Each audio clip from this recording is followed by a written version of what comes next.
Gen Z dating is really, really scary. It's really, really scary. Coming from someone that's totally opts out from the dating market. I can't even remember when last time I approached a girl, or, I'm just not really interested. It's really discouraging. And with social media has made people believe they have a lot of options.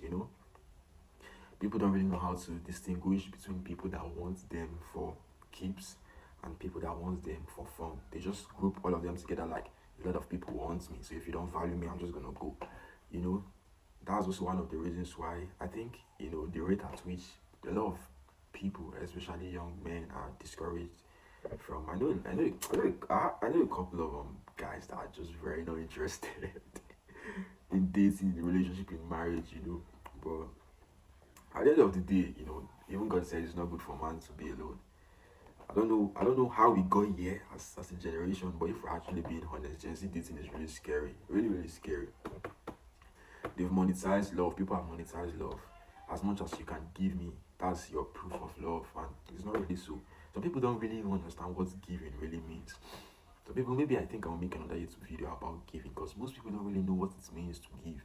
If you really understand, if you really meditate on what giving means, you will understand why Jesus said that woman in the Bible, that widow that gave the least, she gave higher than everybody else. Because giving is not about amounts. Well, that's by the way. People have monetized love. As much as money as you can give me, that's as much love as you can, get. And it's very saddening. I don't think money should be a priority when it comes to relationship as a whole, because you're just gonna miss it. There are so many people that have money, but they have weird ideologies about what relationship should be like. They have one or two skills going, and this money of a thing. We sometimes we think everybody that has money is a good person. No, and sometimes we think everybody that has money has financial knowledge. No, it's not always so. There are people that they are living luxury life and all that, but they don't have the intellectual capacity to fund that life. It's peradventure their parents that is funding that life for them. Such people, can you exactly call them successful? No. If you actually settle down with such a person, what happens when maybe something happened with his parents and the money goes?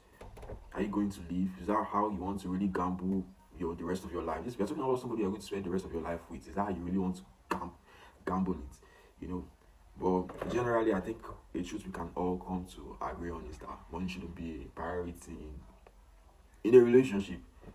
But simultaneously, we are always very quick to, especially for young women, you hear a lot of married women advising young women, and they're like, oh, don't look for money in a man, look for prospects, look for potentials. But if we're actually being honest, this prospect and potential that they are telling these women is prospect and potential to make money in the future, right?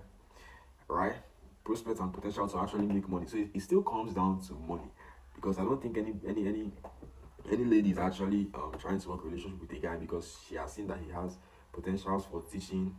Maybe she has always had teaching. Maybe she has always had a thing for men that are very like intellectual. I think they call it sapiosexual also.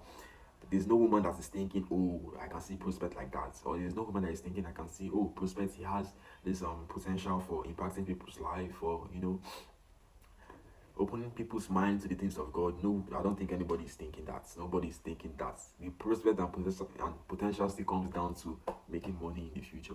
And it's a very scary thing, because it's more or less like you are getting into that relationship with the mindset of who he's going to be or who she's going to be. You are falling in love not with him, but who you think he's going to be in the future, in correspondence to the potential and prospects you've seen in him in the present. But life doesn't always turn out how we expect and how we imagine. And if you get into that relationship and subsequently marriage, and years, decades after the marriage, you are not seeing what you expected, those potential and prospects, it's not really fruitful. You're gonna be discouraged. It's gonna create this hostility inside of you. You're gonna resent him. You're going to be bitter. This is just going to be bad blood, because the person you are married to is not the person you love. The person you love is a version of that person that you created in your head. That's one of the problems. So like I was saying earlier, it creates this hostility. And it's not exactly wrong when you tell young women to look at prospects and potential. It's a gambling thing. Marrying for potential, it's a gambling thing. There's no certainty that this is going to be a successful man. There's just no certainty. That's the absolute truth if we're actually being realistic. So what happens when how you expect the marriage to go is not really going in that line? you're not really going to be happy with yourself. You're going to feel like you made the wrong decisions. It's not exactly a wrong thing to tell young women that, but this is my own personal opinion. I feel like if you can't fully love who he is today and vice versa, who she is today, don't go and be loving who he's going to become tomorrow. That's uncertain. There's no guarantee for that. If you can't love that man that you're seeing now, if you can't love him the way he is now, you can't love her the way she is now, then don't just put her. Don't be. He has prospects. I don't really like him, but he has prospects. What? You just don't make that kind of mistakes. So don't make that kind of mistakes. If you can't love who you are seeing now, utterly, completely, wholly, then don't just get into that kind of relationship. Not to talk about marriage. Marriage, something you're gonna spend the rest of your life. That's just my own personal opinion anyway. Thank you for watching.